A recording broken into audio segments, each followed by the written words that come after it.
I wanted to share one passage, or just mention one thing about a passage you studied this week in Exodus 3, because I think it's so critical to understand when you think about how God created our bodies, our brains, our hearts to heal.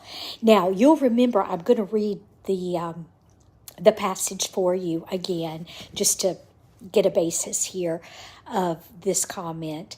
But it's Exodus 3, and I'm only reading verses 7 and the first part of verse 8. And God is saying to the children of Israel, I have indeed seen the misery of my people in Egypt. I have heard them crying out, and I am concerned about their suffering. So I have come down to rescue them from the hand of the Egyptians and bring them up out of that land into a good and spacious land. And so when you look at that passage, you want to frame it with the emotions that God is feeling for his children. He has seen, he has heard, he is concerned, and he's coming to rescue. Now, interestingly, at the Quest, you heard me talk about Dr. Karl Lehman, a Christian psychiatrist, who devoted a lot of his time in creating the gratitude exercise and doing the science behind understanding why that is so important, to make sure that we were relationally open and receptive to connecting to God and to other people. And so he also has based this teaching on this passage, and I just could not let it pass without mentioning. And he says that this scripture right here gives us what he calls the pain processing pathway. So in other words, it requires, and this may take some time depending on what your past experience and relationship with your caregivers were and are. But basically, in the process of healing, you want to cultivate this framework of seeing yourself from God's perspective. And we do some of that in the encounter, in just trying to encourage women to shift, instead of seeing themselves through the eyes of the negative core beliefs, what the enemy wants us to believe, but to begin to see themselves from God's perspective. And healing requires cultivating, using the right side of your brain, cultivating those skills to really begin to imagine God is looking at me this way. Now, actually, and I won't go into this, but I did want to mention, and if you're interested in this, we can talk more about this, but Dr. Karl Lehman, based on this passage, he and another Christian neuroscientist, Dr. Jim Wilder, developed a method of journaling that helps you walk through this begin to walk through this process of, I'm using the same word, process of processing your pain, but you get what I'm saying. So basically, again, he just takes the verbs from Exodus 3, 7 and 8, seen, heard, concerned, rescue, bring them up, and he has developed the 5 signposts of pain processing. The first is beginning to see yourself, seeing God see you. So he says to you, and let's just use, if you don't mind, let's just use Holly's incredible experience that she shared last night. So Holly, let's say she was 4 years old the first time her mother left. God meets her, and especially any journaling exercise should start with a gratitude exercise. And that's usually just thinking again, as you remember, positive memory, for 5 minutes. And sometimes I skip from a memory to memory because I literally set my timer because there's just something that happens neurologically that I don't really understand, but I set my timer so that I am spending 5 minutes focusing my whole being on the goodness of God, something that He has done, a positive memory. So you start there.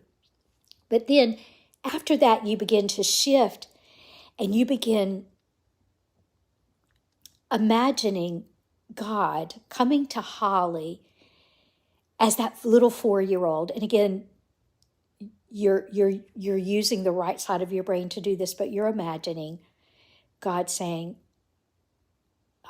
I see you, Holly. I see you. I see. And as you begin to process, then as you're journaling, I guess I'm going through this anyway, and I'll hurry, but as you're journaling, you begin to journal as if God is seeing you. I see the heaviness in your chest. I see you crying quietly.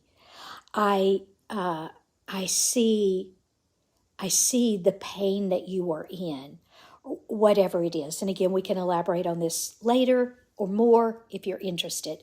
But you see yourself being seen by God. He says, I can see you, just like He told the children of Israel.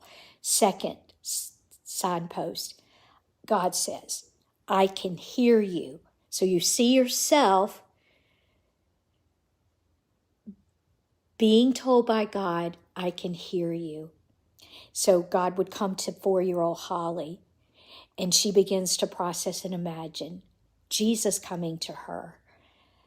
I hear you, Holly. I heard the times you cried alone in your bed.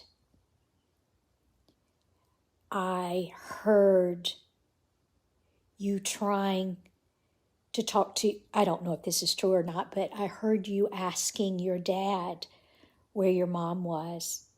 I heard, so God, I can see you, I can hear you. Thirdly, God saying this to you. And again, you're beginning to learn how to internalize this and experience the reality of this, because this is the truth that will set you free. God says to you, God says to young Holly, I understand how hard this is for you. I understand. And this is very different. God doesn't come to us and judge us for our emotions as we're learning. God says, I understand how angry you are. It makes sense to me. Can you imagine God saying that to you? He's not judging you in your anger. I understand how hard this is. I understand your anger. Or to Elizabeth, I understand your sense of feeling abandoned by your best friends in the hardest time of your life. God is saying, I understand. I understand. I can see you. I can hear you. I understand how hard this is. We're almost done. Fourth, I am glad. Oh, can you imagine Jesus saying this to you or God saying this to you? I am glad to be with you and to treat your weaknesses tenderly. I am glad to be with you and treat your weaknesses tenderly. Imagine God saying that to you. Oh, Holly, I'm always glad to interact with you anytime, especially in this moment of sadness. I'm glad to be with you and to treat your weaknesses tenderly. That's why cultivating self-compassion is so important. As someone said last night, we're beginning to treat ourselves the way God treats us. And then lastly, God says, like He told the children of Israel, I will come down and rescue you. And this is what He says to us as we are processing our pain. I can see you. I can hear you. I understand how hard this is for you. I am glad to be with you and to treat your weaknesses tenderly. And then lastly, I can do something about what you are going through. And this last signpost is stopping and being still if you're journaling to see what is God saying to you in the quietness? What is God saying to you about how he will be with you and how he will help you? An example would be, I will help you to see more clearly who I am and what I have been doing in your life. I will continue to make your heart tender so that the seeds of my word and my spirit will grow and thrive in your life. I have you in the palms of my hands, and I love you. Imagine God saying that to you. So the 5 signposts of processing pain is seeing God, seeing you, seeing God, hearing you, seeing God say, I understand how hard this is for you, and letting that resonate in your heart. I am glad to be with you and treat your weaknesses tenderly. And then lastly, I can do something about what you are going through. And it's all in Exodus 3, 7, and 8. I just wanted to share that with you today, and I hope you find this helpful. I love you both all so much, and I'm looking forward to seeing you on Wednesday again. Bye-bye.